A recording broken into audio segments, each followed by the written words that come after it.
There we go. Okay, so welcome everybody. I'm sorry that I couldn't make it. I think it was 2 weeks ago now. I was deathly ill. It was horrible. I've not been so ill in my entire adult life. But yeah, no, so luckily Nayeli took over the other week. So thank you to Nayeli for doing that for me. What it is, so this week I'm going to take back over for the next couple of sessions as well. It will be me running it again. It's lovely to see some familiar names and faces here as well. So I think I've seen you in quite a few other of your sessions now. I hope you all know as well that if you see me around campus, please say hello. I'm very friendly. Unless you see me walking just down Oxford Road with my head down, still say hello to me. I will always say hello to you all. Rightio, so today we're going to be cracking on with the Harp sessions. So let me just find my PowerPoint for today. Here we go. And so Harp, as you should all know, links really nicely to the rest of your units that you're taking during your Masters here at the University of Manchester. And this week is all about sharing your experiences of thinking, reading and writing critically. Now, hopefully you've all been able to take part in the pre-task activity this week. If you haven't, don't worry, I'm sure you'll still be able to join in today's session. So let's get started. So this week, before getting onto the actual task, I just wanted to go over very quickly what critically is. So when we're talking about thinking, reading and writing critically, what do we mean? So very briefly, to be critical means that you are constantly questioning and evaluating what is put in front of you. So never accept anything in faith.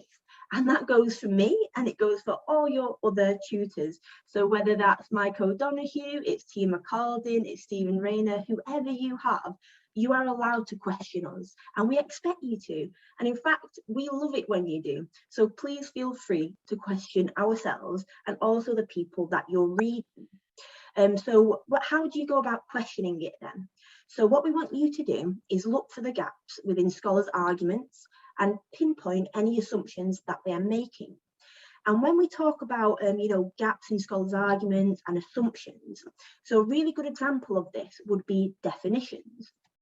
So often when you are reading people's work, you might notice that they will just throw out certain definitions. So for example, they might just talk, or they'll throw out words without defining them. So if someone's talking, for example, if we're looking at educational leadership, they might say, well, a transformative leader in this environment is doing this. What we would say is, well, how have they defined transformative leadership? And then what we'd also want you to do then is then look at how other people in their work are defining transformative leadership also. And so what you're doing by comparing, you're adding a level of criticality to your work and with your reading. So you're questioning, well, okay, this is what this author is saying, but what are other authors also saying? So another good example of this as well. So over in the West and in the UK, for example, so gender traditionally has been categorized very binary as male, female. And what we're doing now, we're moving past this kind of assumption that there's these two very defined genders. And we often see now that we have multiple genders out there. And some people actually don't believe in gender or even trying to identify it. And so when you're reading an article, for example, about female teachers in education, what you could say actually is say, well, they've not actually, this author hasn't identified any of the complexities around gender. And so when you're reading, these are the kind of questions that you can ask. Now, before I continue on, what I want to do is just get a vague sense if everybody's following along with me, because I know that I do talk quite quickly and I have a very northern accent. So please, if the people that I can see on the screen right now, I can see lots of lovely faces. If you're following along okay, can I get a big thumbs up? Or a thumbs down? And don't be worried, you can offend me, I'm fine with that. Oh, and thank you to people that are putting thumbs up that don't have their cameras on. I appreciate that massively. Thank you, everybody. Thank you so much. Great. So this is all making sense. That's always a good sign. Okay, and then also always check an argument against other sources of evidence and your own existing knowledge. So for example, you might be reading an article about something, so possibly about, oh sorry, let me just admit a couple of other people. There we go.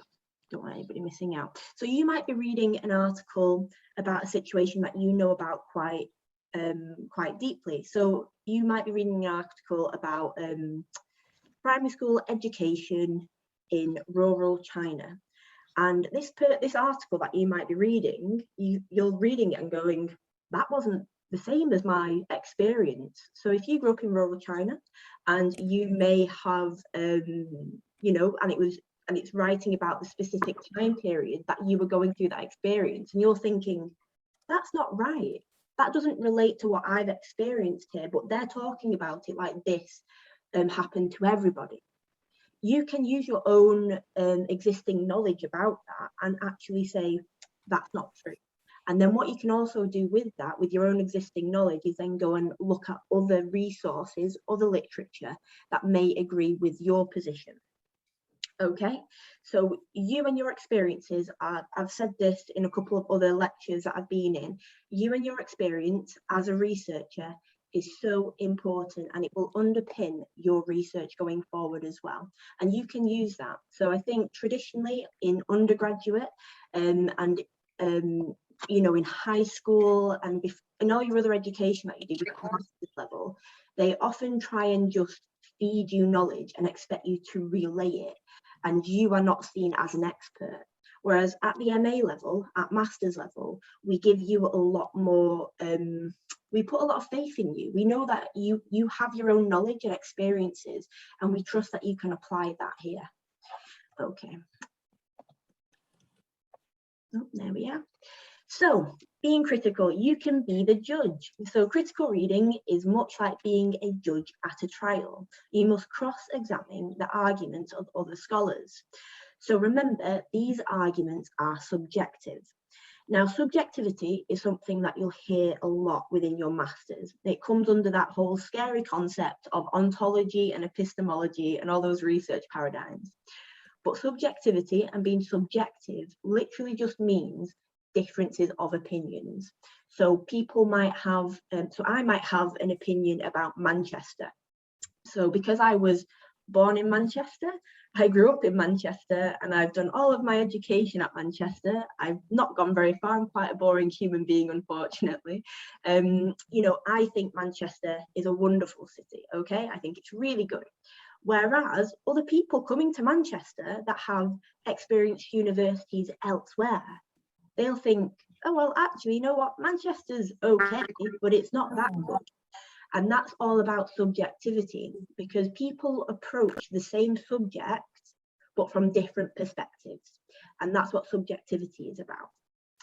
So by questioning everything you read in this way and examining all pieces of evidence and how they relate to one another. So when you're reading and you're reading all this different literature, then they're not separate. Remember that what you read in one topic and what you read in another topic, if you can think of a link between them, that's a valid link, okay? And you should use that going forward. Remember, you have this wonderful, powerful machine in your head. You've got this brain, and it's making these links, okay? So you can use that, okay?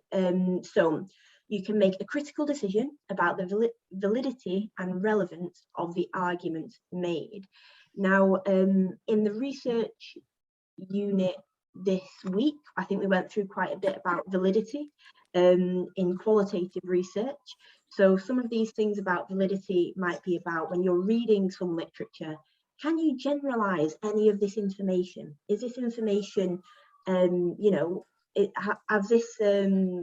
this author trying to tell us that they've done a study on 10 people, and they're trying to then generalize that to the entire population of the UK? Or actually, some people will try and do a very small study or a big study in one country and then try and generalize that internationally. And so you'll often see within education research that people try and replicate models in the USA, and they will then try and put that over here in the UK, and they'll try and put it in Brazil, they'll try and put it in places in Uganda, and so on and so forth. And what you can do is critique this and say, well, actually, looking at the specific context of all of these places, does that work? So these are just all questions to get yourself going. So a couple of questions that you could ask yourself are, what claims are the text making? So what is this text trying to say? What reasons are they giving for these claims? And are there any inconsistencies between these and other texts? So that's when you start reading more widely and seeing what other authors in the field are saying. Are the claims that are being made supported by evidence? So you'll often find that you'll read lots of articles and you think, well, they're using other literature, but are they using their own primary research? So these are all things that you can look at. And as well, when the evidence is presented, how old is it? Is it relevant now? Is it relevant to this specific context? Or is it old and dated, or from a completely different context, which isn't relevant to us now? So I have just flown through a bit of a recap of criticality and being critical. I hope that is a nice overview for everybody there. Once again, let me just open you all up so I can see your beautiful faces again. So once again, everyone that's happy with that, big thumbs up. Anyone that isn't, give me a thumbs down.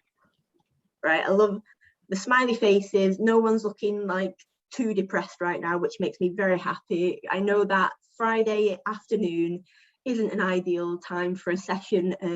I didn't choose it, trust me. I'd rather be sleeping right now. For anybody that's, you know, in a different time zone and it's super late on a Friday, I am so sorry, but this is what we've got to work with right now. So what I'm going to do now, I'm going to introduce the task to you and I'm going to put you in your breakout rooms, okay? So I hope anybody that's done the pre-activity today, you'll have a nice warm up for this activity that we're about to do. And if not, people within the group will help and be lovely and friendly with one another, because everybody here, we're all friends, we all love one another. It's a very friendly environment, so we'll be okay, all right? So let's go through this task. So within your group, decide who will be today's facilitator, who will be the spokesperson, and who will type in the group post in Canvas. So facilitators, there can be a couple of you. There should be one person that will be the spokesperson at the end, and you will feed back to the main room, to the class at the end, if you are brave enough, and I hope many of you wonderful people here today are. And then we'll also have somebody from the group that will be writing in Canvas their ideas from that group activity.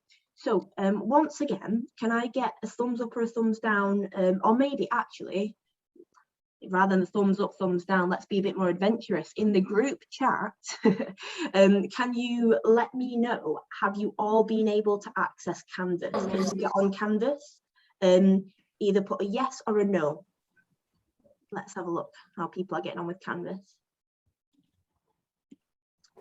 Getting a lovely little chat. Yes, yes. Oh, I love these yeses. Lovely, lovely, lovely. Hey, excellent. Keep them coming, keep them coming. I know there's plenty more of you here. Hey, excellent. Cool, cool, cool, cool.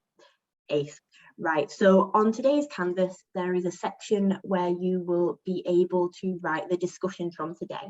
Now, anybody who hasn't had access to Canvas yet, that's here today, please feel free to message me privately on the chat, and I will have a look into that for you, or I can have a little chat with you about getting access to that. Okay, excellent. So that looks good. So remember, today in your groups, when I put you in them, we need some facilitators. They're the people that are in charge of making sure that the group completes their task on time and that everyone's participating. The spokesperson will be the person that will feed back to the entire class at the end, and then somebody to share on Canvas as well. So please remember the etiquette when you go onto your groups. So open your camera, you'll be able to talk in your groups much better than when it's just a blank screen. Obviously, if you can't, or you've got a problem with your video or your even with your microphone, please try and engage somehow, whether it's via the chat box or something else, okay? Be proactive and participate, help each other to work as a team. So encourage the conversation, listen to everybody, try not to put anybody down, because remember, this is a lovely, friendly group of people, and nobody here is like that anyway, so we don't need to worry. Use the functions of chat, share screen and microphone if you want to.